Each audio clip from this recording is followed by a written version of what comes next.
I wanted to talk about this matter here on my YouTube channel because I just actually just wrote an article about this, published it a few hours ago on my Substack page. But since I brought up the matter here, I sort of teased the matter here when I talked in an earlier video about this new miniseries on Netflix, this political thriller miniseries entitled 0 Day, which, again, I spent a lot of time talking about how it's vastly inferior to the real 0 Day, the movie from 2003, which I encourage everyone to check out. But I'm not going to dwell on that. Let's put that behind us, just for the sake of staying the course. What I found from watching 0 Day, because I was interested enough to see, okay, here we have Netflix again, just like Leave the World Behind was last year or a couple years ago, a year and a half ago, whenever it was. They had this it was this Netflix movie with all of these A-level movie stars in it, a very high budget, and it's about a cyber attack on America. This is Netflix. It's that particular movie was actually produced by the Obamas. So I don't know how much of a challenge you're going to get to the establishment, to the neoliberal establishment, the deep state, if you will, when you have the Obamas in charge of the whole thing.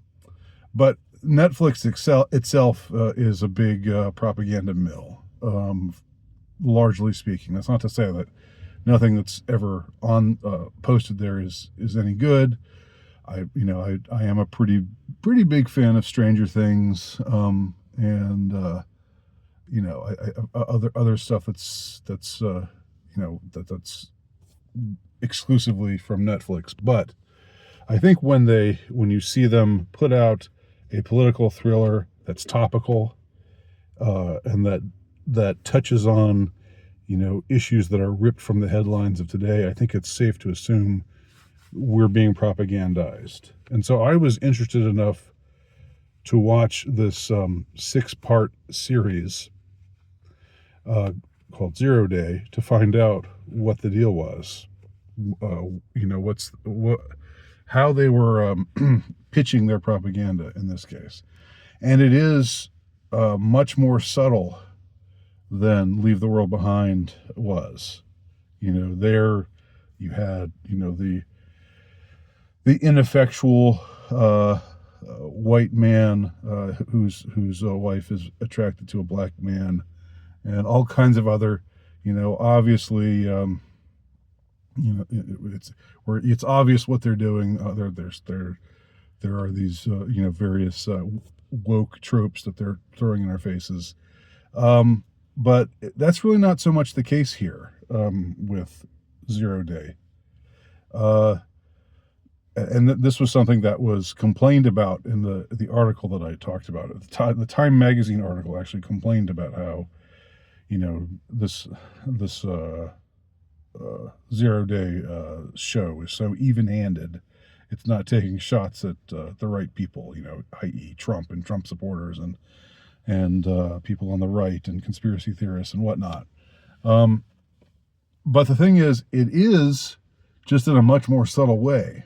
Now, let me explain and let me spoil what happens. And if you want to see it first, go ahead and see it first. But it's passably entertaining. I don't think it's worth talking about on the artistic level because it's not that good. But it's good enough. It was good enough for me to watch it all the way through and to be curious about where it was going to go ultimately.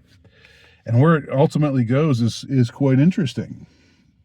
What happens in 0 Day is there's this cyber attack that's hugely destructive that leads to plane crashes and train crashes and people are offline So lots of things happen. Thousands die, and then afterwards, it seems that whoever was in charge of this cyber attack, that there's some message from them saying this will happen again. That's what posts on everybody's cell phones and computer screens after it ends. So we're given to understand they still have the ability to hit us again. So this task force is put together. I'm not going to dwell too much on the intricacies of the plot, but Robert De Niro plays an ex-president who supposedly had a lot of who was the last president who was able to not be overtly partisan, or to get lots of support from both sides, both the right and the left. So they put him in charge of this task force to find out who did this, who was behind this cyber attack. And things unfold slowly. The first thing is the first implication is that it came from Russia, and that would be the most expected thing to do, from Netflix, the Netflix propaganda machine, to blame Russia. But that turns out not to be true. And then it's a domestic terror group, which is affiliated with this Alex Jones-like, conspiracy theorist personality. The thing is, when they do that, when they have them be the supposed culprits, the guy is said to be left-leaning, and the group is said to be left-leaning and more interested in class warfare. So it's like the movie the show is taking special, like a lot of steps to soft pedal things and not to trigger certain people, to be even-handed, not to sound like it's just coming out against the people that that the Netflix people all hate, but they're playing it a little bit more cleverly here, by taking this supposedly even-handed approach and not taking blatant shots, not naming the political parties, not telling us who's in what party and who's in what other party, not really dwelling on partisan issues that much, if at all. But so anyway, it's thought to be, at first they think it's the Russians, then they think it's this domestic terror group, but then it's found out that this terror group was just sort of used for this event, and the real person behind it is this tech billionaire, and I don't know if they had in mind Elon Musk or somebody like that, but they make the tech billionaire into a woman. which is funny. It's sort of in some ways sort of woke casting, but it also achieves the effect of saying, oh no, we're not talking. They could have had someone just acting like Elon Musk, and being a stand-in for Elon Musk or something like that, but they didn't do that. So it turned out she was behind it because she had all these pending lawsuits with the government, and so this was just her and her cronies, wanting to exercise their power to show that they have control over the government, and so it seems like that's where it all is going to end. It's going to end with this tech billionaire. This tech billionairess being the one behind it all. But then the real kicker comes. We find out that this plot was actually hatched by a DC cabal. That is to say, it is an inside job. It is a false flag. The people who are really behind it are a bunch of U.S. senators and and groups affiliated with these U.S. senators, people, these D.C. insiders, and the main one is the I think the majority leader of the Senate, who's played by Matthew Modine. He turns out to be the like sort of the highest on the totem poles of this conspiracy, of the ones who orchestrated this. And it turns out they orchestrated this terror attack because they thought there was too much divisiveness and too much misinformation, and they were worried that the nation wasn't going to last much longer, and so the nation needed some event to bring us all together, kind of like the 9/11 attacks, and so that was the idea behind why they did it.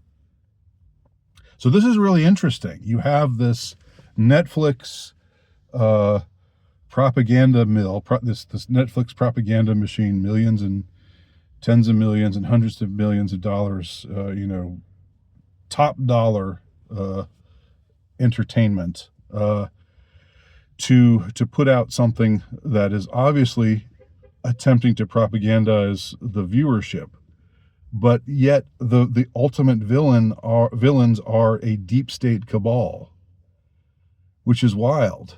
What are they going for there? I was wondering about that, but then, what I realized was that, well, I don't know if if I realized anything particular. There's a multiplicity of things that it made me think. One was, of course, the notion of revelation of the method. This establishmentarian entertainment propaganda venue, basically saying, that's what we're like. That's the stuff we do. And that does, the revelation of the method is a thing. It does happen. This is revelation of the method on a pretty significant scale. So that's interesting, and that seems significant. But I think also what the show is meant to make us feel is that the divisiveness and the quote unquote misinformation and the quote unquote conspiracy theories and everything like that are tearing our country apart. And so the DC cabal that was in charge of this false flag cyber attack, they were correct in their analysis of America. They were just wrong in what they chose to do to try to change it.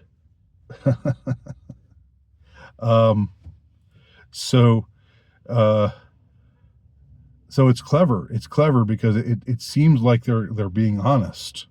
It seems like they're saying, yeah, after years and years, after decades, since 9/11 and then earlier than that, since JFK or whatever, just years and years and years of the establishment people just saying, you conspiracy theorists are just crackpots. You're idiots. Your government would never do that. You're foolish and idiotic, and you're dangerous, and you're spreading harmful misinformation by making people think that your government would do things like that. The official story of 9/11 is the truth. And that's that. It was 19 Arab hijackers, and that's that. But now, this sort of this curveball, and I was saying it's like an interesting propagandistic gambit, because the indirect message is, we've got too many people like these, this conspiracy theorist guy and this domestic terror group, and which we're disguising. We're making them left wing, even though the people we really have in mind, we think of them as all as neo-Nazis and stuff. They're the really dangerous ones, but we're gonna soft pedal things here.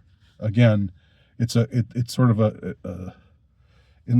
I'll give them something. It's a clever way to try to push this message across in a subtle way to do it.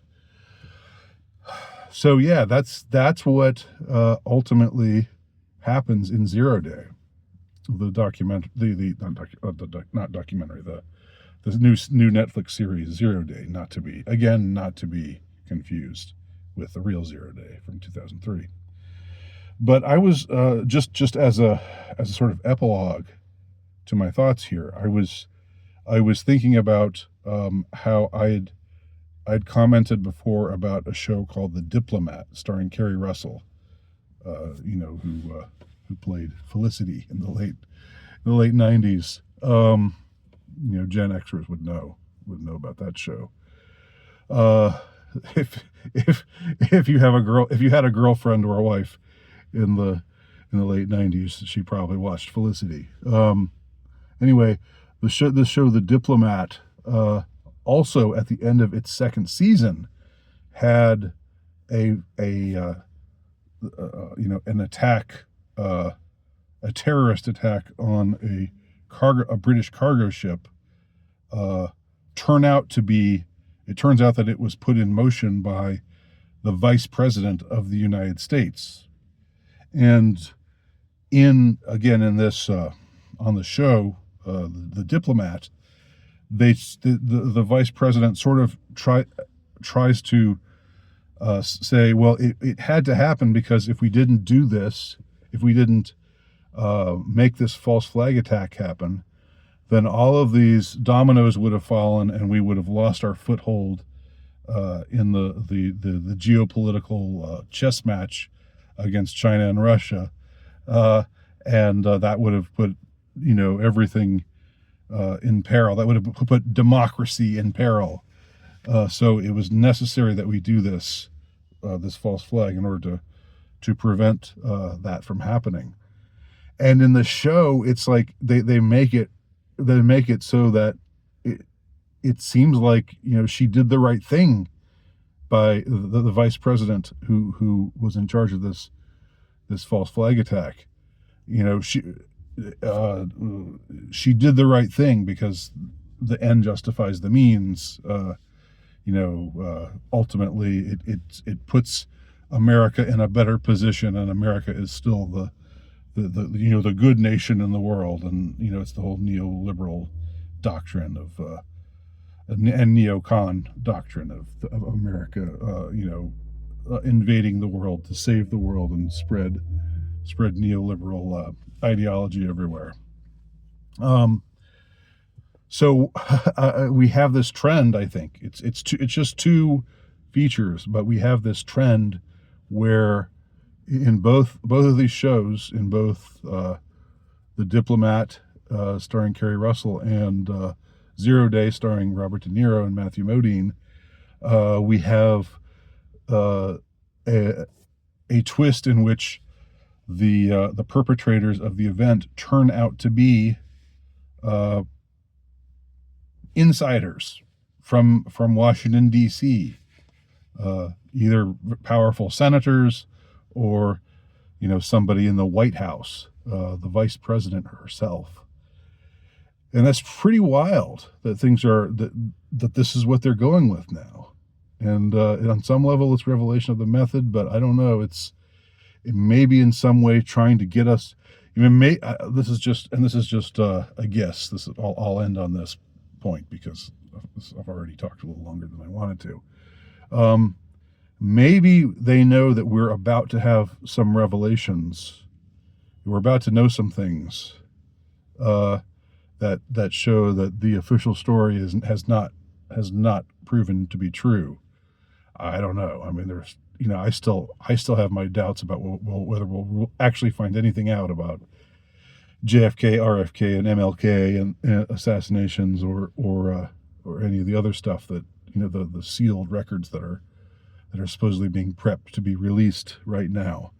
But maybe with these kinds of revelations coming, maybe the deep state people want to maneuver things, want to pivot, you know, a little bit, and try to make us see, well, yeah, we do these kinds of things, but we have to do these kinds of things, and maybe it was bad, but the outcome, if we hadn't done this, would have been even worse. So sort of trying to get us to take this Machiavellian kind of take their, not just any Machiavellian stance, but take their stance, their Machiavellian perspective, without them directly saying it. That's just an idea. So, interested in what anybody else thinks, let me know in your comments below, and also read my article on my Substack page, and also subscribe to my Substack page if you haven't yet. Thanks for watching.